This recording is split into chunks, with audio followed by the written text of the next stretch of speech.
Pour la prochaine heure, vous écoutez Samedi de lire avec Amélie Boivin-Enfield. Une présentation des Éditions de l'Homme et de Recto Verso, éditeur. Bonjour tout le monde, bienvenue à l'émission Samedi de lire et aujourd'hui je reçois l'auteur Patrick Isabelle. Bonjour Patrick, comment ça va? Ça va très bien toi? Ben oui, j'ai envie de te présenter à mes auditeurs. Alors, t'es né du côté de Montréal et t'as fait plein de plis d'emplois tellement différents les uns des autres. Oh oui, j'ai vécu. Est-ce que c'est le fait que t'aimes pas trop la routine qui fait que t'as fait tellement d'emplois différents, ta curiosité? Je pense que tu peux pas avoir mis plus le doigt dessus que ça. Je suis quelqu'un qui déteste la routine, je déteste le 9 à 5. Fait que oui, c'est sûr que je me tanne vite de ce que je fais. Fait qu'il faut toujours qu'il y ait du changement dans ma vie, il faut toujours qu'il y ait du... C'est sûr que j'ai été étudiant longtemps, là, fait que j'ai changé de job, j'ai déménagé, fait que j'ai rechangé de job parce que je déménageais, puis j'ai fait Montréal, Terrebonne, Mascouche, Laval... Fait que ça m'a amené à faire différents travails, là, mais généralement, j'essaie de rester le plus longtemps possible en quelque part. T'es étudié en quoi? J'ai étudié en art dramatique au cégep de Lionel-Groulx. Après ça, j'ai fait un DEC en sciences de la parole là, au Conservatoire La Salle à Montréal. OK. Puis après, j'ai fait un début de certificat en création littéraire. Et l'écriture a toujours été présente dans ta vie? Depuis que je suis tout petit, moi, j'ai été à l'école alternative au primaire. Mes parents m'avaient envoyé à l'école alternative. Puis l'école alternative, c'est vraiment basé sur la créativité de l'enfant. Donc, j'ai été porté très jeune à créer, puis à faire des livres, puis à écrire des histoires, puis à faire des dessins, puis de la bande dessinée, puis du bricolage et tout. Donc, dès mon très jeune âge, j'ai toujours aimé ça écrire, puis j'ai toujours voulu écrire. Puis moi, ce que j'aimais le plus faire à l'école, c'était ça, c'est d'écrire des histoires, puis faire les dessins et tout. Donc, moi, je pense depuis du plus loin, je me rappelle, là, je te dirais, aussitôt que j'ai commencé à écrire, je me suis mis à écrire des histoires. Et ton premier roman, tu l'as écrit à 11 ans? Ouais. Si les informations sont bonnes? Ouais, j'étais en 6e année. Mon premier vrai roman, là, complet avec un début puis une fin, j'étais en 6e année. Ça s'appelait La valise mortelle. C'était la grosse mode des frissons dans ce temps-là. OK. Fait que j'avais écrit une espèce de pastiche de frissons là, avec un méchant qui fait des téléphones anonymes et tout. Puis là, finalement, c'était son chum qui était son demi-frère, en tout cas, bref. Puis je l'avais amené à l'école, puis là, toute la classe l'avait lu et tout. J'étais comme bien fier, là, j'avais écrit un roman. Puis après Très ça, gratifiant pour un enfant de voir que tous les autres élèves le lisent, puis que le professeur a aimé ça. Moi, à cet âge-là, je réalisais pas nécessairement que à 11 ans, c'était exceptionnel d'avoir écrit ça. Puis finalement, avec du recul, je regarde tout ce que j'ai fait, parce que j'ai gardé tout ce que j'ai écrit dans ma vie.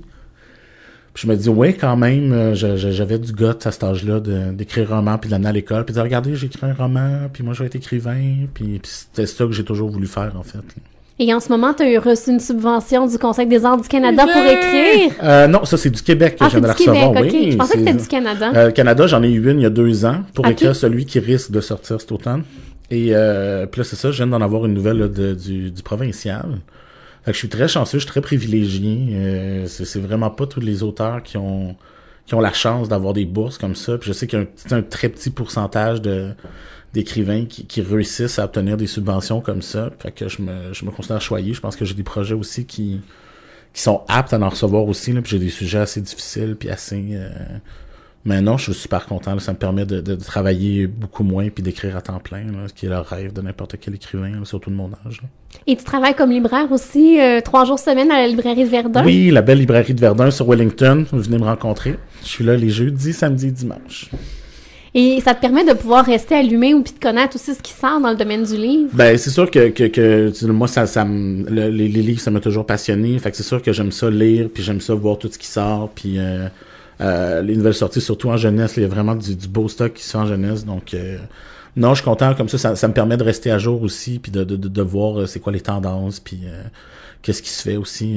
J'adore lire mes contemporains. Là, je serais pas là s'il y avait pas des auteurs qui m'inspiraient. Hein. Et en 2009, tu as publié une nouvelle qui s'appelle « Je me tape ta mère » dans un collectif qui s'appelle « Le livre noir de ta mère ». Oui, aux éditions de ta mère.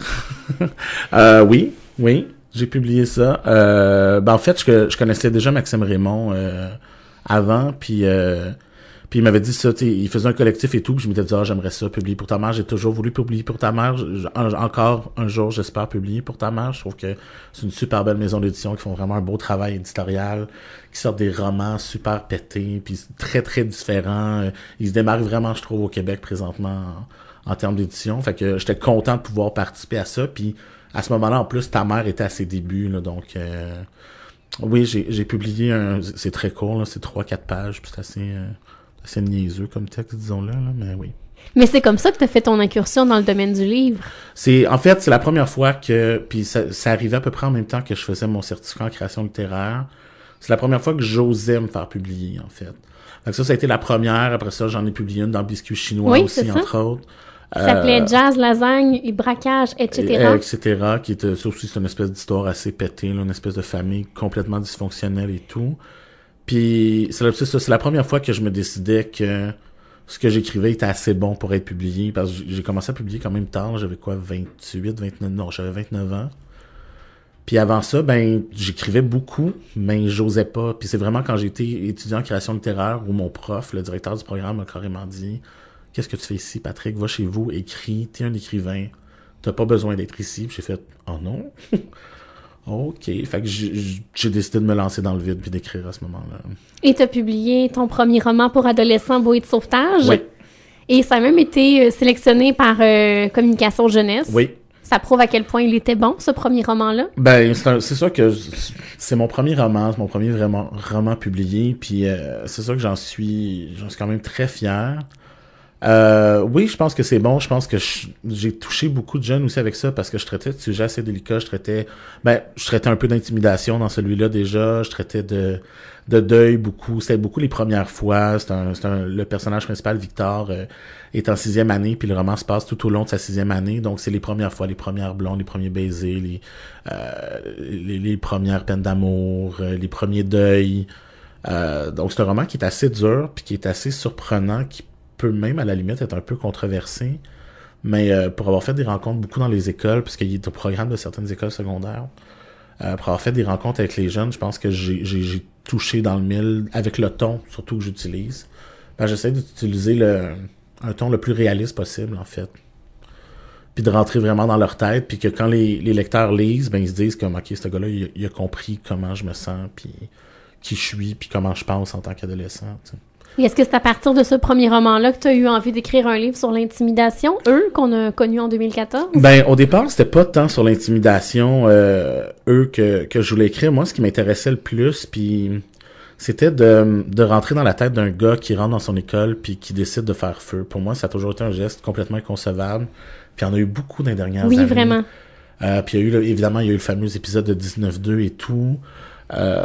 Puis j'avais envie d'écrire l'après. Moi, ce qui m'intéressait, c'est qu'est-ce qui se passe. Parce qu'il y en a qui retournent l'arme contre eux-mêmes, mais il y en a qui continuent de vivre après avoir commis un geste comme ça. Puis moi, j'avais envie de rentrer dans la tête d'un gars qui se ramasse justement en détention dans un centre jeunesse, puis qui a fait une tuerie dans son école, puis essayer de voir qu'est-ce qui l'a amené là, puis qu'est-ce qui peut bien se passer dans sa tête à ce jeune-là pour avoir commis un geste comme ça, puis comment tu t'en remets aussi.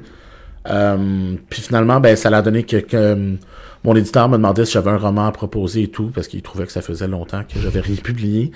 Puis j'ai dit, oui, j'ai sûrement quelque chose pour toi. Fait que je me suis dit, je vais écrire ce roman-là, que ça fait longtemps que je vais écrire.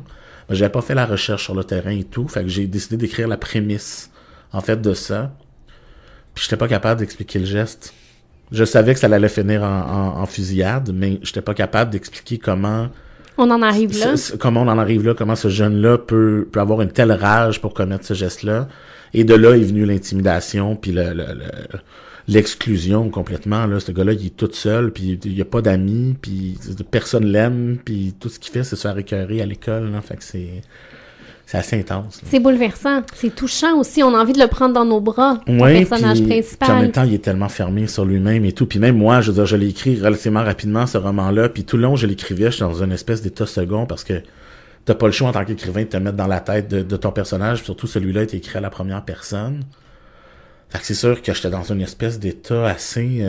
Non, c'est extrêmement dur à vivre. Je l'ai vécu à travers lui, dans le fond, moi, son expérience. Là, puis il y a certains bouts, il fallait que j'arrête d'écrire parce que je manquais de souffle là, complètement. Là. C'est vraiment un livre qu'on devrait faire lire à tous les étudiants dans les écoles secondaires. C'est ce qu'on dit. Puis là, de plus en plus, moi, je fais des conférences. Je commence à en faire beaucoup dans les écoles. Entre autres, en février, mars, j'en ai plein qui s'en viennent dans les écoles de la région de Montréal. Puis je vois que ça les touche, puis que ça fesse fort, puis il se voit aussi là-dedans. Ce que je décris dans le roman, il le voit tous les jours autour d'eux, mais puis c'est surtout pour ça aussi que j'avais envie de l'écrire, ce roman-là. C'est pour tous ceux qui disent rien quand ils voient des choses comme ça. Puis c'est pour tous les intimidateurs aussi, tous ceux qui font subir ça aux autres. Moi, je me suis dit, si mon roman peut rentrer dans les écoles, puis que les intimidateurs lisent ça, puis se rendent compte de ce qu'ils font vivre aux autres, puis qu'il y en a juste un qui décide de manier de pas la donner, ça claque en arrière de la tête à celui qui est seul, ben j'aurais gagné quelque chose, puis j'aurais réussi mon pari. C'est ça, ton travail sera fait. Oui, exactement. Puis en tant qu'auteur jeunesse, ben c'est ça que tu veux aussi, là, tu veux ébranler, puis tu veux...